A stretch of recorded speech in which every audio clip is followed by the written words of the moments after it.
If you want to make money, let's figure something else out. And yeah, I hate it. Gervonta Davis. It's like when you who do you got? You guys need to fight guys your fucking same size. When you see this fight, do you see like Tank just having his way with Jake? Like given like no? No, I'm gonna tell you this is what I tell Tank, and Tank said it in the interview. I said, Tank, y'all going there doing y'all thing, woo woo woo. And I said, he ain't giving you nothing. Dana White didn't mince words when weighing in on the upcoming clash between Jake Paul and Gervonta Davis, calling the entire event completely ridiculous. He slammed the idea that Paul could legitimately face a fighter of Davis's caliber under what he described as bizarre and lopsided conditions. White argued that the rules were clearly tilted, turning the bout into more of a spectacle than a true sporting contest. Jake Paul versus Tank fight is getting really weird. Gervonta looks scared for his life because the rules are out. They're crazy. Oh, so everyone thought that the fight was at 190. He said it's at 195, and this weight difference is scaring the life out of little Tank. Over 10 3-minute rounds. Next dispute comes with the gloves. Little Tank is used to fighting in 8-ounce gloves. Baby glove. This fight will be in 12. Hands might be too small. Oh, so Tank just fought in a 12 3-minute round fight against Roach. Yes, and now he's fighting in 10 3-minute rounds, which isn't too bad. Well done, Jake. Exhibition though, can he win? Yes, he can actually win. It will be overlooked by 3 sanctioned judges. So he can actually still win and knock him out. But here's the trick. Body punches only. And there's a reason. Because Tank said, look, this is a bit unfair. I don't want to punch up. I want to punch at my head height. Where does it fall? At Jake Paul's belly. Oof. So apparently we've heard there's no knockdown rules, but aside from that, it's a pretty well-rounded fight. Oh yeah, and there's some drug testing involved. But Jake Paul for the win. The fight will be treated as an exhibition match, meaning it won't impact either fighter's professional record. The bout is set for 10 rounds of 3 minutes each, with both men required to weigh in at a maximum of 195 pounds. Each fighter will wear 12-ounce gloves, heavier than the standard size typically used in professional bouts. 3 sanctioned judges will score the match, and if it continues to the end, they will declare an official winner. And yes, ladies and gentlemen, there will be a victor, because the fighters have agreed and the commission has approved a maximum weight of 195 pounds for this exhibition.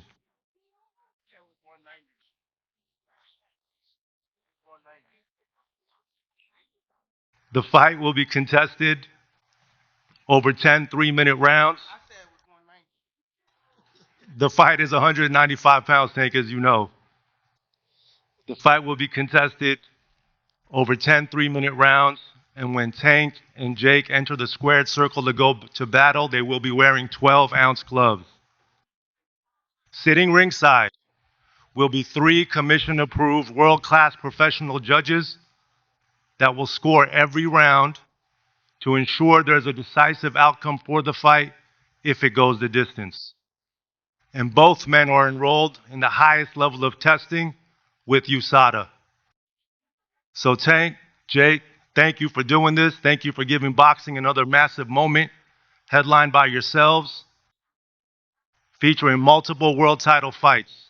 Boxing insiders are voicing major concerns over the glove setup for the Jake Paul versus Gervonta Davis fight. With Davis moving far beyond his usual weight class to face a naturally larger opponent, his trainer, Calvin Ford, highlighted the glove choice as a key issue. Ford pointed out that both fighters are set to wear 12-ounce gloves, significantly heavier than what Davis typically uses in his lightweight bouts, suggesting the change could limit Davis's speed and punching effectiveness against a much bigger foe. Actually, when I heard about the fight, they called me and said, what you thought about the fight? I said, fight doable. You know what I'm saying? Because I watched Tank for years, and I watched other young men in gyms, you know, deal with big guys. You know what I'm saying? Yes, he's big. To me, it's like Jake having his first open fight. If anybody know about amateurs going open, then you go pro. So, you know, he's a very fighter guy that does have skills. You know what I'm saying? My only concern is, you know, the gloves. You understand what I'm saying? Because we don't fight in 12-ounce gloves. We don't use 12-ounce gloves. That's training gloves. You know what I'm saying? I'm like, that's 2 pounds away from Jake. He fights in 10s. Tank fighting 8s. So he losing 4 ounces. So my thing is, I said, they said, put Tank at 8s, put him in 10s. That makes the fight more interesting. You know what I'm saying? And we'll go from there, because I understand I brought that question up to one of his handlers. They was, no, we don't want to do no mismatch. It's supposed to be a tradition. What? Now y'all want the wins and the loss. You know what I'm saying? All these prescriptions, but you want to be great. Being great is really pushing the envelope. You know what I'm saying?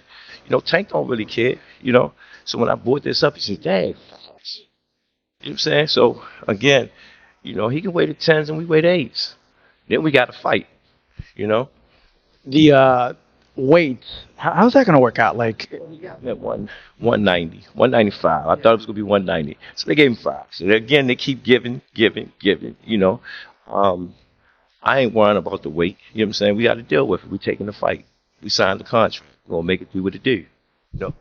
how much do you think he's going to weigh like the night of the fight? Like, yeah, and both. Like, is there anything in place where like Jake can't weigh more than like?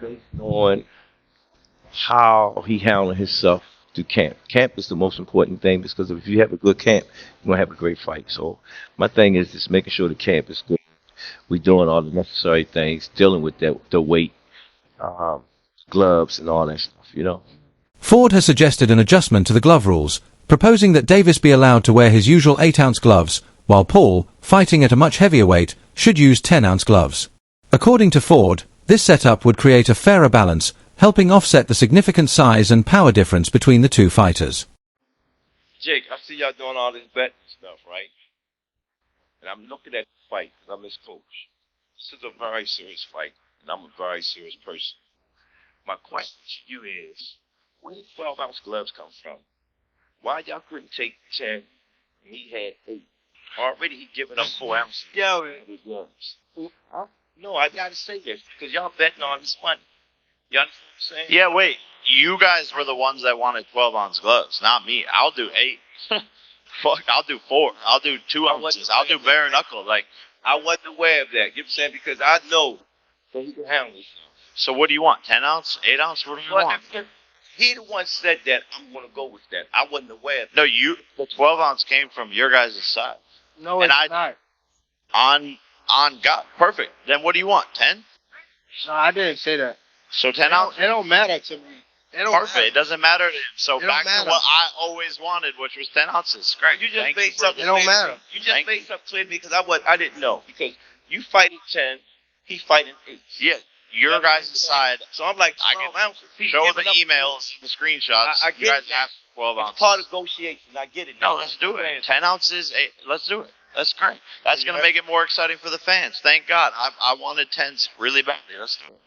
Dana White didn't hold back when addressing Jake Paul's matchmaking tactics. He openly blasted Paul for consistently targeting opponents who fall well outside his natural size or competitive range, bluntly saying Paul should fight someone his own size. White reminded fans that when Paul finally faced an opponent of comparable size and skill, he came up short. Proof, he argued, that these mismatched bouts do little to help the sport's credibility.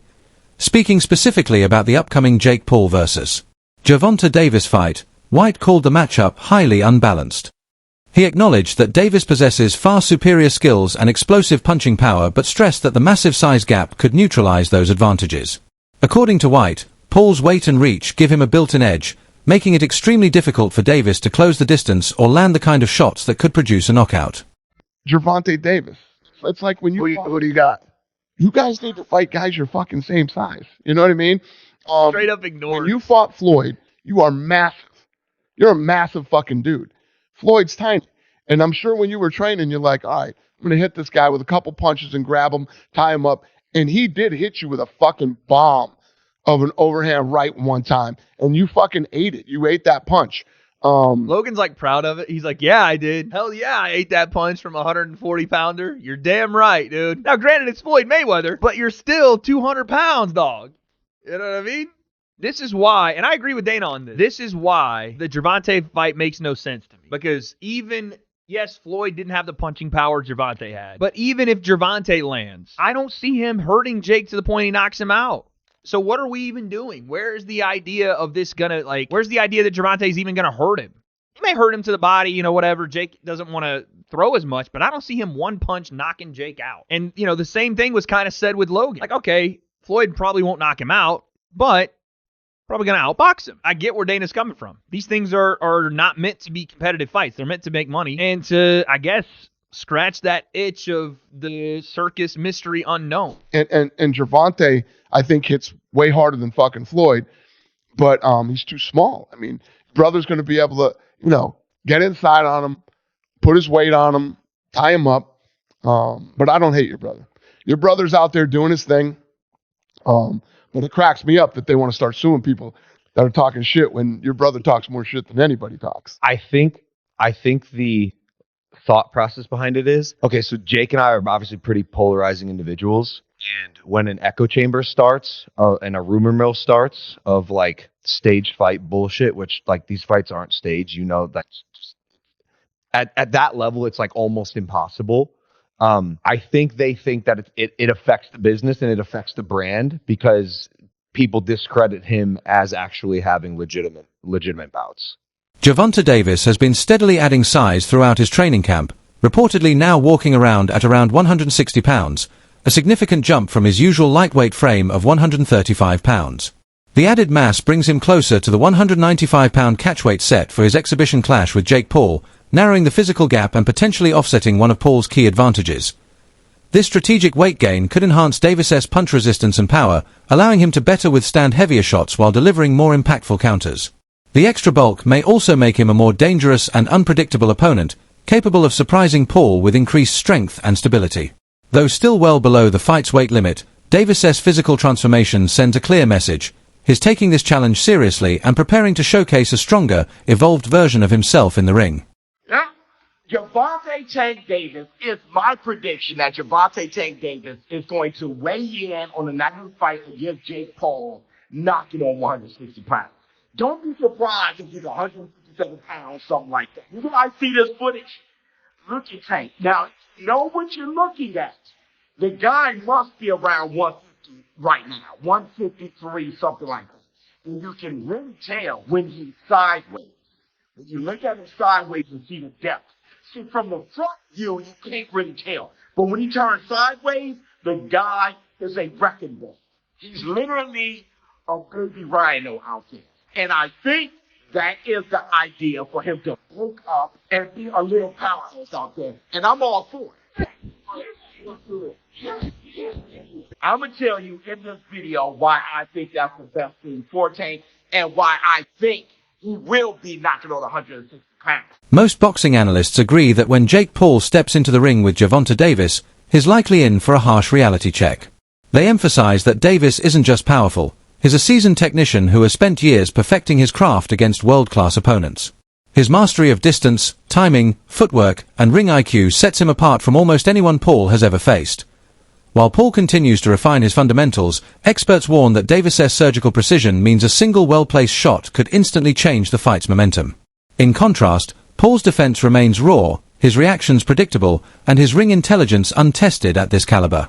Seasoned professionals insist that the gap in skill and experience between the two isn't just significant, it could ultimately prove decisive. With a real boxer, a real world champion boxer, that the only other time he was in for the fans to get mad with that was against Fury's, Tommy Fury, but it wasn't that level, obviously, and all the size things you just rightfully pointed out. But he would have been in there with, I mean, it seemed crazy. You're going to go in there with a guy who was a two-time heavyweight champ and a gold medalist? Wow. Even though the guy's, at a twilight part of his career, still.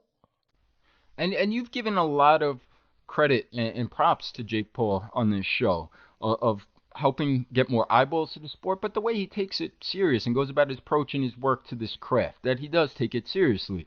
With that being said, when he announces Tank Davis, I'm getting tired of these gimmick fights and him loading the deck up, whether it was Chavez Jr. or an old Mike Tyson, or we could go on with some of the UFC guys and the great Anderson Silva at 46 years of age. Tank Davis, great fighter, current fighter, world champion. We know how good he is. Been a top 10 pound-for-pound guy for you for the last few years now. But he's 5'5" and 135 pounds. This sounds like it would be a 195-pound fight, an exhibition. Wouldn't count on their records. Not a whole lot of other details other than it will be in November, and it sounds like in Atlanta. But I've said enough. I just want to hear your take. What do you make of this news, Jake Paul and Tank Davis? But But, and I'm smiling a little bit. But back in the day, I loved the 1800s, 1700s, my friend out there, 1700s, whatever. But I loved the old time fighters. They were catch weights. And there was guys like Sam Langford. I know Sam Langford. Comparing him with this because he's so special. But I mean, where Sam Langford beat heavyweights, he fought from lightweight to heavyweight and beat heavyweights. I mean, there back in the day when you had a lot of great fighters fighting each other in catch weights, you did have some smaller guys fight bigger guys. I mean, and you had them. You had success in spots. So I'm half with tongue in cheek, but I'm half serious because I've been in the boxing business 50 years.